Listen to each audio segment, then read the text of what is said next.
जय श्रीमन नारायण। ए पर जे टिप्पणी हम करे जा रहल बा रामानुजदास श्रीमान गट्टू वेणुगोपाल स्वामी जी के द्वारा दिहल गयल बा। अध्याय 13 क्षेत्र क्षेत्रज्ञ विभाग योग श्लोक 17। ज्योतिषाम् अपि तज्ज्योतिः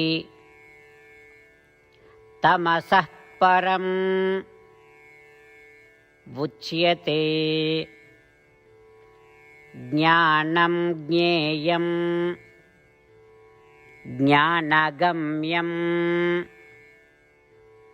हृदि सर्वस्य विष्ठितम्। ओम। गीताचार श्री कृष्ण परमात्मा अर्जुन समेत हमनी सबे के क्षेत्र क्षेत्रज्ञ विभाग योग सिखा रहल बानी। परमात्मा कहत बाड़न कि अर्जुन आत्मा सब ज्योति के प्रकाश बा और प्रकृति से पूरा तरह से परे बा। प्रकृति आपन सूक्ष्म अवस्था में तमस बा, मतलब कि आत्मा तमस से परे बा। आत्मा ज्ञान के रूप में बा और एकरा के ज्ञान के माध्यम से ही प्राप्त कहल जा सकेला। आत्मा सब जीवन के हृदय में निवास करेला। ई तरह से श्री कृष्ण परमात्मा आत्मा के स्वभाव और महिमा के प्रकट कर रहल बाड़े। श्री कृष्ण परमात्मा के शिक्षा के ध्यान करत हमनी के ऊ गुणन के सुधारे के प्रयास करत रही जा जौन श्री कृष्ण परमात्मा श्लोक 7 से 12 में सूचीबद्ध कहले बाड़े और आत्मा के सच्चा ज्ञान प्राप्त करे के प्रयास जारी रखी जा। श्री कृष्ण परमात्मा आ श्रीमन नारायण के समर्पण करत आपन जीवन सार्थक बनावे की कोशिश करत घड़ी हमनी के श्री कृष्ण परमात्मा के वचन के श्लोक के रूप में दोहरावे के कोशिश करी जा। ज्योतिषामपि तज्ज्योतिः तमसः परमुच्यते ज्ञानं ज्ञेयं ज्ञानगम्यं हृदि सर्वस्य विष्ठितम्। श्रीमद् भगवत गीता का पूरा सार श्री कृष्ण परमात्मा ने अध्याय 18वें के श्लोक 65 से 70 में 8 काम करे खातिर दिले बाड़े। श्री कृष्ण कहले हम ओ लोगन से प्रेम करनी जो लोग इन 8 बातन के मान तारे। हम ओ भक्तन के हर तरह से रक्षा करब।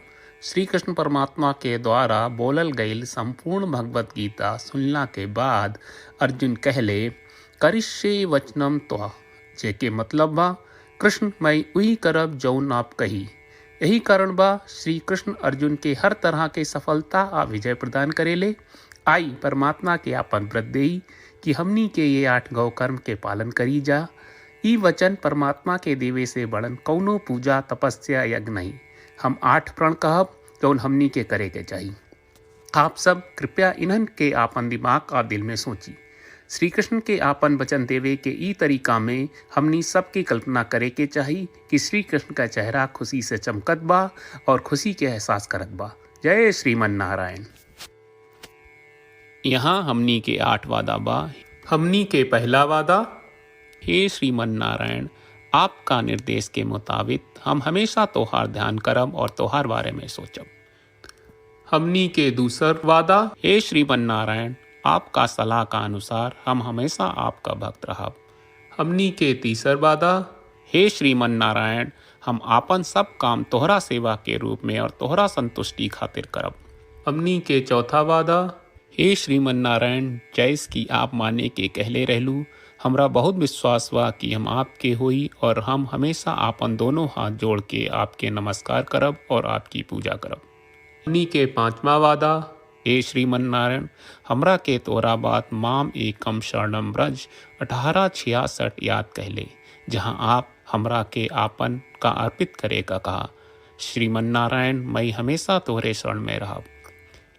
हमनी के छठवा वादा, हे श्रीमन नारायण हमरा के तोहरा बात माँ सुचहा 1866 याद कहले कि आप हमनी के शोक ना करे का आश्वासन दे रहे बड़े, हम अब और शोक ना करब। हमनी के 7वां वादा, हे श्रीमन नारायण आपने हमरा खातिर श्रीमद् भगवत गीता के वितरण करके हम सबके कृपा कहले और आशीर्वाद दहले बा। हम वादा करत बानी कि रोजाना कम से कम 1 श्लोक पढ़ब या सुनब। हमनी के 8वां वादा, हे श्रीमन नारायण आप गीता के पूरा मानवता तक ले गयलू। हम गीता में आपके दिव्य वचन के उन भक्तन तक पहुँचावे के प्रयास करब जे गीता से अपरिचित बा। हे श्रीमन नारायण, हम उई करम जौन तू करे का कहब, हम ऐसन व्यवहार करब जैसन आप चाहत बानी और हम खाली आपका खातिर काम करब। श्रीमन नारायण के रोज आपन वचन देहल कि हम ओइस करब जैस आप कहत बानी, ई अपने आप में बड़न पूजा बा। श्रीमन नारायण करशे वचनम त्वा, श्रीमन नारायण हम तोरे निर्देश के मुताबिक काम करब। सर्वम श्री कृष्ण अर्पणम अस्तु। जय श्रीमन नारायण।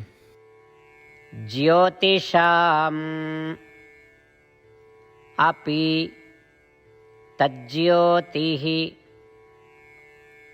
तमसः परम् उच्यते। ज्ञानं ज्ञेयं ज्ञानगम्यं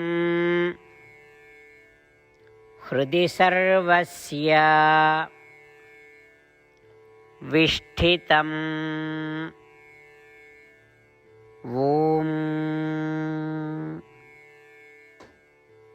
ज्योतिषामपि तज्ज्योतिः तमसः परमुच्यते।